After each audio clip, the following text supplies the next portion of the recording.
forget this narrative of true believers versus investors.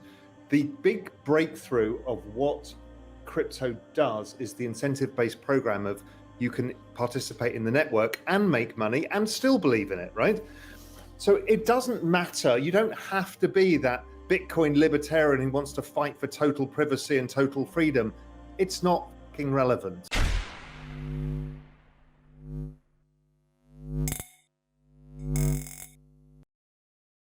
Hey guys, welcome back to Library of Wealth. Today we have Raoul giving his take on the economy and where the crypto market will go next. Powell has been seeing a gigantic corporate adoption of Bitcoin, and millions of people have been boosted into the economy. He says that making money is only a use case for people wanting to invest and make a profit. The authorizing of blockchain technology at scale is going to be something no one will even pick up on. Powell believes that the next billion people won't be holding Bitcoin, they'll only be looking to purchase something invisible. Let's listen to Raoul Powell as he predicts where the economy will be and crypto's place in the financial market. Don't forget to like and subscribe if you enjoy what we do here on this channel. Let's get right into the video. What I'm seeing is massive corporate adoption. I don't think anybody realizes Ticketmaster have distributed 10 million NFTs. Right? All of tickets are going on to Web3. Everything. So if we want to talk about how to get to the next 100 million, it'll happen at paces we don't yet understand. There are many of these Web3 projects of corporates that we don't even know about that have put millions of people into this economy. And once you're in, you've got the wallet. Once you're in, you start thinking, okay, what else is this? What can I do? And it comes. You see, money and making money is not a use case for everybody. It's a use case for people who want to invest and want to make money out of it. But the enabling of blockchain technology at scale is something we won't even notice. I mean, there's some amazing wallets like Vatum who you don't even know what blockchain your tokens are on. It doesn't matter, right? So you don't do this, long string, all of this, you drag and drop, and it can be Solana, it could be ETH, it could be anything, and it works. It's like, and then it won't become that, because then I go to a concert, I get a ticket, my ticket goes into my wallet, that becomes a memento, it may give me unlock to other access, something else. So there's so much coming. So the next billion people are not going to be buying Bitcoin. Powell says there are a large number of people who don't care about adoption or want it in their own terms. He says it's impossible to dictate adoption and that there needs to be consensus in the crypto network. By disagreeing, these people are pushing others away from their opinion, and they are manifesting their fear of another part of Web3 overturning Bitcoin. There are a bunch of people who don't care about adoption per se. They want adoption on their terms. Now, having been around for a while, things don't happen on your terms. You can't dictate terms. However hard you try, you can't. You accept the terms of this distributed network of millions of people who are using cryptocurrency. That will be where it goes. That's consensus. Consensus is not, you must follow my rules. Yes. And if not, you're polluting this, because all you're actually doing is driving people away. It's, the more fundamental side of religion pushes more people away than the more moderate side of religion, which is more accepting.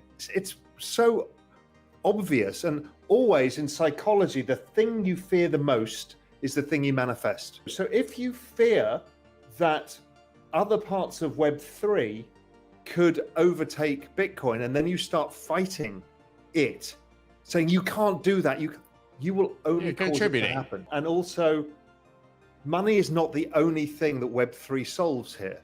There's a gazillion things of which the Bitcoin blockchain in its current state does not solve. And that's okay. These are different things. So where are we now? We're in a situation where inflation has most likely peaked.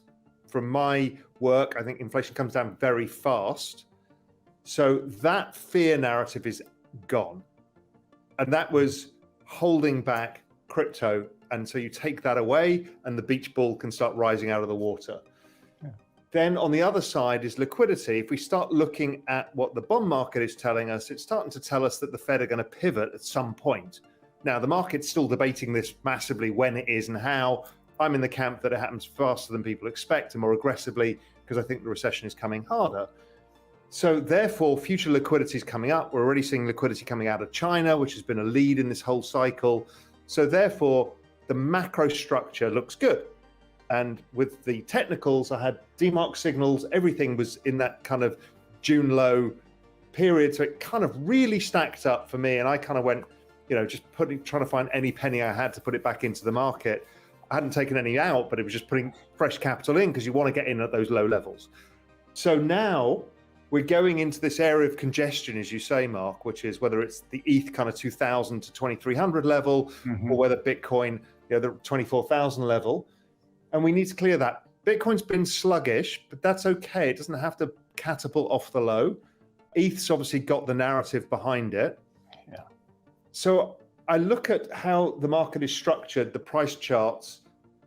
I think there's a broader downward sloping wedge that comes in at 23,000 in 2,300 in ETH. I'm mainly focused on ETH. 2,300 in ETH. I think we go and kiss that line. We haven't had 3 touches of the line yet, so normally it pulls back into the range and then goes. So to me, it's kind of like, as Arthur Hayes wrote, is I think everybody's underweight the merge still. People will get into the merge or post-merge, we'll get this spike. We probably get a pullback. A lot of people will say, see, it's going back to the low. My guess is it corrects sideways, does something, or back into the range for a bit, and then we explode higher. So I'm very bullish right now. Short term, we're getting close to the overbought, but I think we've just had a correction. My guess is we go again. What's fascinating is to see the forwards markets and the futures markets is everybody's hedging ETH merge risk.